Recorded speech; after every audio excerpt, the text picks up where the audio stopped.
वालेकुम। मेरा नाम इंजीनियर किरण वकास है और आज मैं एक और आपको सक्सेस स्टोरी दिखाने जा रही हूँ।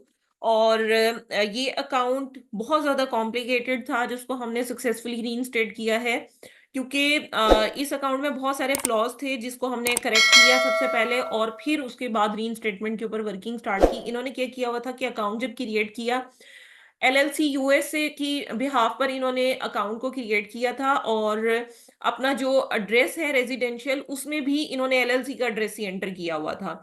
और अमेज़न ने इनसे जो है वो बिल वेरिफिकेशन, आइडेंटिटी वेरिफिकेशन माँगी इनसे। और इनके पास क्योंकि उस एड्रेस पर रेजिडेंशियल पर कोई भी डॉक्यूमेंट अवेलेबल नहीं था, तो इन्होंने क्या किया कि एलएलसी के डॉक्यूमेंट अपलोड कर दिए, जिसकी वजह से अमेज़न ने इनके अकाउंट को फ्रॉडलेंट एक्टिविटी में पुट कर दिया। और ऑलमोस्ट इनके अकाउंट को डीएक्टिवेट हुए हुए कोई 6-7 महीने हो चुके हैं और अब हमने सक्सेसफुली इनके अकाउंट को रीएक्टिवेट करवा कर दिया है।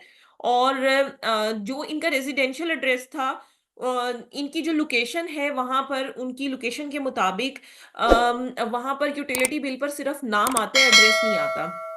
तो कतर के ये क्लाइंट हैं और वहाँ की पॉलिसी के मुताबिक एड्रेस जो है सिर्फ बैकएंड पर होता है, लेकिन यूटिलिटी बिल पर सिर्फ नेम होता है, एड्रेस नहीं होता।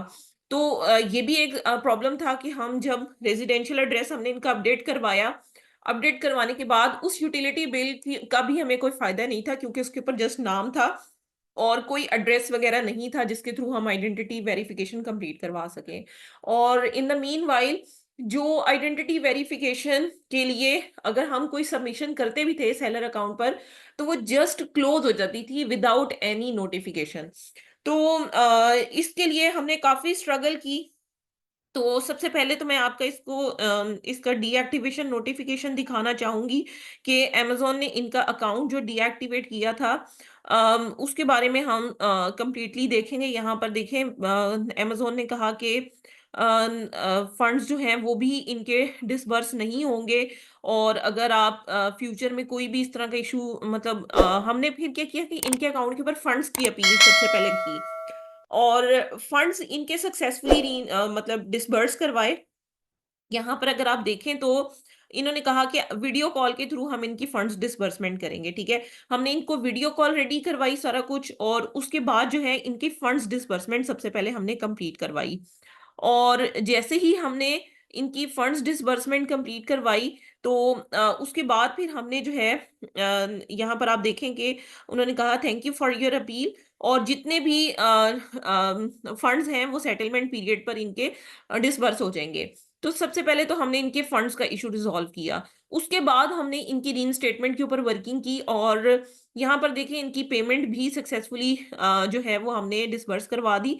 फिर हमने जब इनकी अकाउंट के ऊपर वर्किंग की, तो अमेज़न जो है उसने कहा कि हमें एनफ इन्फॉर्मेशन तो नहीं मिली, लेकिन क्योंकि अमेज़न ने कहा था कि इनके जो अकाउंट है वो डिसेप्टिव फ्रॉडलेंट एक्टिविटी में अमेज़न ऑलरेडी पुट कर चुका था, क्योंकि आपको मैंने बताया एक तो एड्रेस का कॉन्फ्लिक्ट था और सेकंड थिंग कि इनके पास कोई डॉक्यूमेंटेशन अवेलेबल ना होने की वजह से इन्होंने एलएलसी के डॉक्यूमेंट अपलोड किए थे, जिसकी वजह से अमेज़न ने इनके अकाउंट को फ्रॉडलेंट एक्टिविटी में पुट किया था। तो फिर हमने इनकी वीडियो कॉल वेरिफिकेशन अरेंज करवाई थी। यहाँ पर देखिए अमेज़न ने कहा कि आप अपनी आइडेंटिटी को वीडियो कॉल वेरिफिकेशन के थ्रू जो है वो कंप्लीट करवाएँ। ये हमें 13 दिसंबर को इनका नोटिफिकेशन रिसीव हुआ था वीडियो कॉल वेरिफिकेशन का। उसके बाद हमने इनकी वीडियो कॉल वेरिफिकेशन को स्केड्यूल किया था और स्केड्यूल करने के बाद जब हमने सक्सेसफुली की, तो हमें ये ईमेल रिसीव हुई कि इनकी जो अब सेलर अपील है वो अंडर रिव्यू है और जैसे ही रेज़ोल्यूशन होगी तो अमेज़न हमें